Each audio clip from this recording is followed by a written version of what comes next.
हमने ये सोचा कि क्यों ना सॉल्यूशन के चैप्टर्स की सीरीज़ बनाई जाए ताकि आप सभी के लिए इजी हो जाए। हम हमारा एक्सपीरियंस शेयर करेंगे कि किस तरह सॉल्यूशन चैप्टर को क्या जाना चाहिए, both competitive academic as well as जितने भी आपके as being aspirant of JEE और नीट हैं, तो उन्हें ये चैप्टर किस तरह पढ़ना चाहिए। मैं ही आई ट्राई माई बेस्ट कि वो चीज़ें आपको हर एक चीज़ जो भी चीज़ें आपको समझनी चाहिए इस चैप्टर में, बेसिक से एडवांस लेवल तक, वो हम आपको एक सीरीज ऑफ वीडियो में हम आपको यहाँ पर सर्व करेंगे। वो एक due to course of time होगा कि कभी एक डाल दिया फिर दूसरा डाल दिया, तो इस तरह आपके लिए भी हर दिन का नोट बनाना इजी हो जाएगा। तो चलते हैं केमिस्ट्री के इस चैप्टर सॉल्यूशन में और सबसे पहले तो आज हम ये समझेंगे इस चैप्टर में से इस वीडियो में कि सॉल्यूशन है क्या, और थोड़ा एडवांस लेवल पे समझेंगे क्योंकि आप सभी बहुत अच्छे से जानते हैं कि सॉल्यूशन क्या है और ये चीज़ें कैसे बन रही हैं। तो let's begin with whatever we have today. So here we are कि सॉल्यूशन, ये जो आपका ये जो सॉल्यूशन का जो ये जो टर्म है, एक्चुअल में ये जिस तरह आप है ना, आपका एक नाम है और वो नाम आपको ही, वो नाम जो है ये आपकी आइडेंटिटी है, इसी तरह सॉल्यूशन जो है एक मिक्सचर की आइडेंटिटी है। और जिस मिक्सचर की आइडेंटिटी है वो एक होमोजीनियस मिक्सचर है। आप इन शॉर्ट ये कह सकते हैं ये एक टर्म है। सॉल्यूशन जो वर्ड है, it is a term which is further, आप इस टर्म का यूज कैसे कर रहे हैं केमिस्ट्री में, you can say which is used in chemistry, which is used in chemistry. Clear? Chemistry, yes, exactly, chemistry, it means a science, one of the branch of the science. Father कौन है इसके? Of course might be all of you are knowing that about Antoine Lavoisier. थोड़ा थोड़ा चलते हुए जितना भी additional information होगा उन सभी चीज़ों को समझते हुए चलेंगे। तो what is what is solution? I told you it is what, it is only a term which is used in chemistry, okay, to define a system, एक system in which one,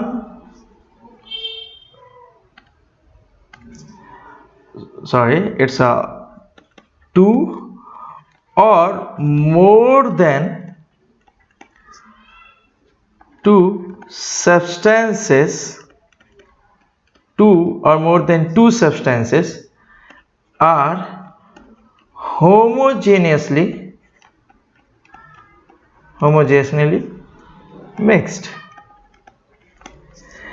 ये वर्ड बहुत important है। Mixed मतलब वो proper mixed होना चाहिए, है ना। अगर वो मिक्स नहीं होता है तो आपको पता है कि अगर वो कंप्लीटली डिसॉल्व, कंप्लीटली मिक्स नहीं होता है तो आप उसे हेट्रोजीनियस कहते हैं, जहां पे जो कंपोनेंट उस एंटायर वॉल्यूम ऑफ सब्सटेंसेस की आइडेंटिटी वेरी करती है ना, तो हेट्रोजीनियस मिक्सचर हो जाएगा ये।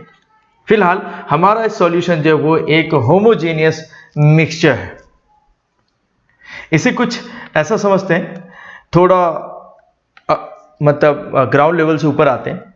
ये एक कंटेनर आपके सामने, लेट्स सी कि यहाँ पर अब जाहिर सी बात है सॉल्यूशन जो है दो कंपोनेंट से मिलकर बनेगा मिनिमम, आई सेड।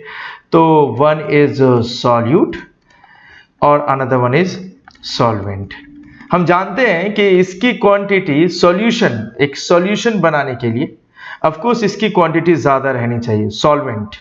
सॉल्वेंट जो कि जिसकी क्वांटिटी ज्यादा होगी एज कंपेयर टू सॉल्यूट।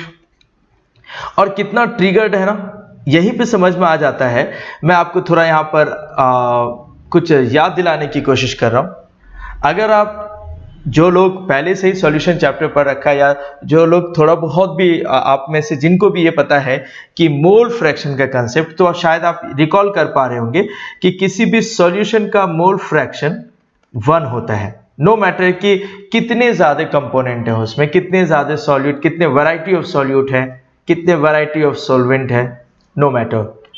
तो अभी अगर मैं सॉल्यूट को A बोल दूं और सॉल्वेंट को B कह दूं, तो of course mole fraction of solute plus mole fraction of solvent becomes 1। और मतलब अगर कंसेप्चुअली देखा जाए, सॉल्वेंट की क्वांटिटी ऑलरेडी सॉल्यूट से ज्यादा होती है, तो डेफिनेटली मतलब इसकी क्वांटिटी ऑलरेडी इससे ज्यादा है, तो हम ये कह सकते हैं कि mole fraction of solvent in aqueous solution, है ना, एक्वेस सॉल्यूशन या फिर फॉर एक्वेस सॉल्यूशन, या फिर आप ये कह सकते हैं ट्रू सॉल्यूशन होने के लिए हमेशा ये 0.5 से ज्यादा होगा। शायद आप चीज को वेल कैलकुलेट कर पा रहे होंगे। अरे ये ज्यादा होगा क्योंकि ये क्वांटिटी कम है, ये इक्वल टू से उधर जाने के बाद 1 माइनस वो लेस क्वांटिटी सब्ट्रैक्ट होगा, तो जो वैल्यू मिलना चाहिए वो एक्वेस सॉल्यूशन के लिए और डाइल्यूट सॉल्यूशन होने के लिए वो वैल्यू जो है 0.5 से ज्यादा होनी चाहिए, तभी आप कह देंगे अच्छा मतलब एक्वेस सॉल्यूशन है। और होमोजीनियस के लिए तो बहुत इंपॉर्टेंट है कि सॉल्यूट जो एक दूसरा कंपोनेंट है वो बहुत कम हो।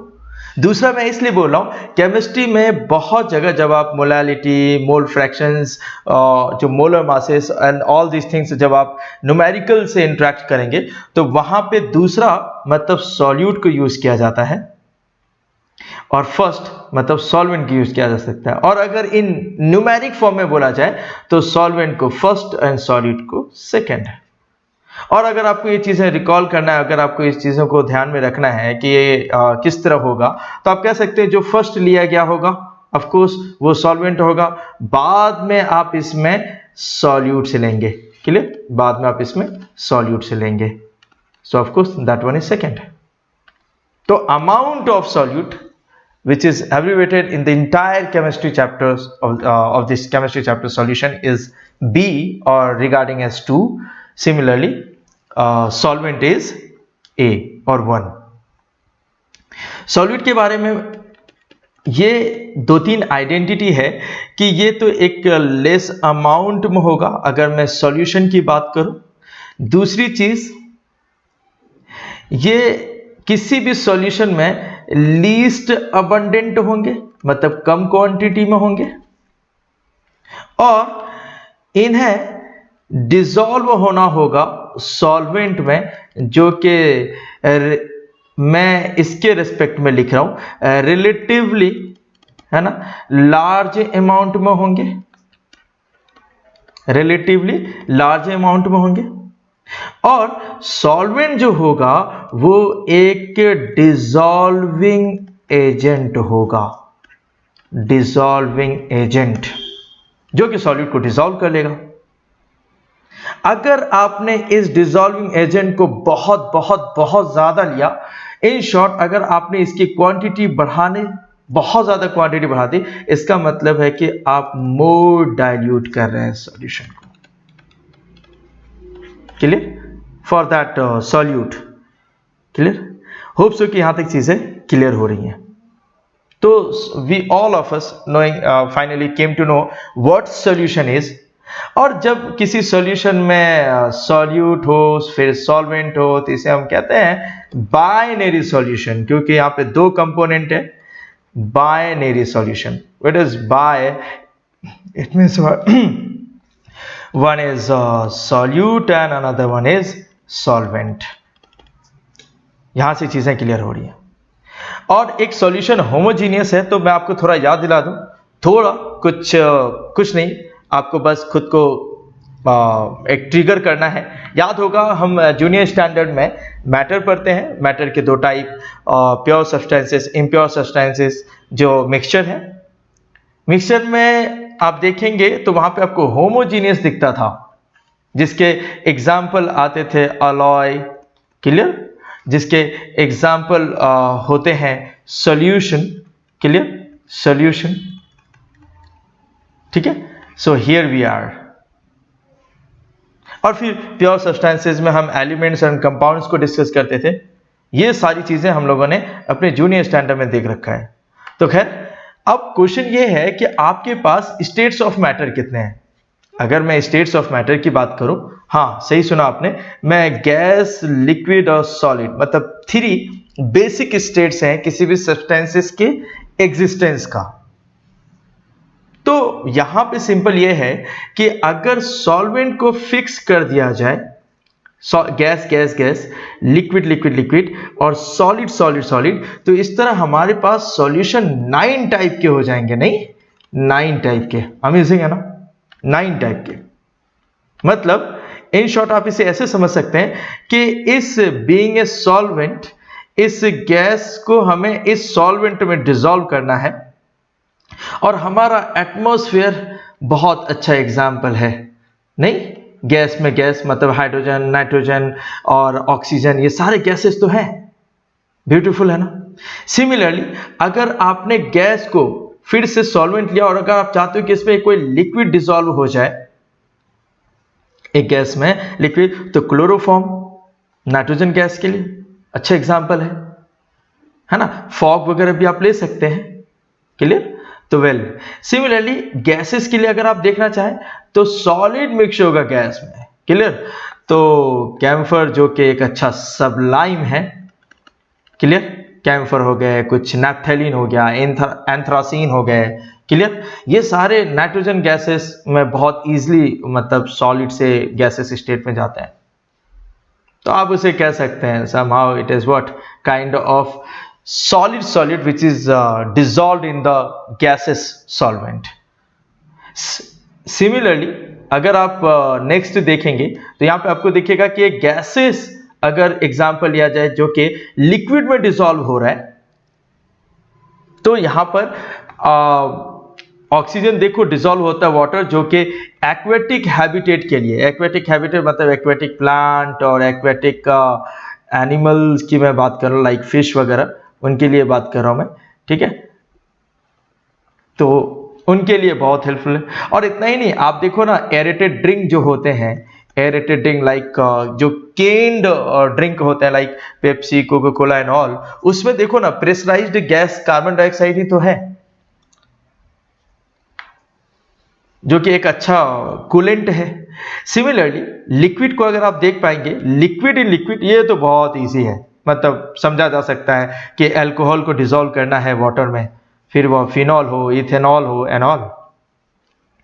And solid in liquid, well glucose ले लीजिए आप, सॉल्ट ले लीजिए आप, शुगर ले लीजिए। क्लियर, यू है ना, आप देख पाएंगे कि इसे इजीली डिसॉल्व किया जा सकता है ना। अगर हम थोड़ा आगे चलें तो हम ये देख पाएंगे कि गैस को डिसॉल्व करना है सॉलिड में, इज इट रियली होता है? हाँ, बट बहुत स्लो प्रोसेस है, बड़ा मतलब लीस्ट ऑब्जर्वेबल ये जो प्रोसेस है, ये जो डिसोल्यूशन का जो है, इसमें बहुत कम होता है। कुछ डेलिक्वेसेंट सब्सटेंसेस भी इसमें आ सकते हैं। यहां पे पैलेडियम जो है इसके एग्जाम्पल में है, जिसमें हाइड्रोजन जो है एब्जॉर्ब होता है। सिमिलरली लिक्विड जो है, liquid in solid which is amalgam of mercury with sodium as well, and solid in solid है ना। सो कॉपर, आपको मैंने अभी थोड़ी देर पहले कहा था, अलॉय देख लीजिए। क्लियर। कॉपर इन गोल्ड, जो गोल्ड की प्योरिटी को जो कि उसकी एक प्रॉपर्टी है कि प्योर गोल्ड जो होगा वो बहुत ज़्यादा सॉफ्ट होता है, तो ज्वेलरी पर्पस में उसको डिज़ाइन नहीं दे सकते, मतलब एक फिक्स्ड डिज़ाइन नहीं दे सकते उसमें, मतलब वो जो मैल्येबिलिटी जो होता है वो मोर देन डिजायर्ड हो जाता है। तो उसकी मैल्येबिलिटी को कम करने के लिए, है ना, बोथ मैल्येबिलिटी एंड डक्टिलिटी, वो बहुत ज़्यादा डक्टाइल है, बहुत ज़्यादा मैल्येबल है, उसकी इस प्रॉपर्टीज़ को कम करने के लिए हम उसमें एज ए कॉपर ऐड कर देते हैं, ये देखने के लिए, ये करने के लिए कि उसके जो उसको डिज़ाइन मिल रहा है वो मतलब टाइम के साथ साथ फिक्स्ड हो, वो चेंज ना हो। तो उसमें कुछ हार्डनेस लाया जाता है बाय एडिंग कॉपर। तो फिर इस तरह से हम चीज़ों को समझ पाते हैं। होप सो कि आपको यहाँ तक सॉल्यूशन समझ में आया, उसकी वैरायटी समझ में आई, और चीज़ें क्या हैं वो सारी चीज़ें समझ में आई। नेक्स्ट वीडियो में हम सॉल्यूशन के नेक्स्ट लेवल पे जाएंगे।